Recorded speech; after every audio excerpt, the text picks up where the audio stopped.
2006થી ચૈત્ર સુદ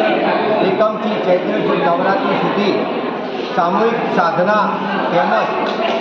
અનુષ્ઠાન તેમજ 4 વાગે ગાયત્રી ચાલીસાના પાઠ આ રીતના લોક કલ્યાણ માટે માનવ માત્ર એક સમાન માનવમાંથી દેવ માનવ બનવા માટે શાંતિકુંજ હરિદ્વાર પ્રેરિત દર વર્ષે ગાયત્રી પ્રજ્ઞાપીઠ ખાતે નવરાત્રિનું આયોજન થાય છે અને પૂર્ણાવતીમાં યજ્ઞ દ્વારા સર્વનું કલ્યાણ થાય, આ વાયુમંડળમાં તેજસ્વીતા ઓજસ્વીતા આવે અને સર્વની ભાવના શુદ્ધ થાય, વાતાવરણ પવિત્ર બને અને સર્વનું કલ્યાણ થાય એ પ્રાર્થના અર્થે દર વર્ષે આપણે ચૈત્રી સુદ એકમથી ચૈત્ર સુદ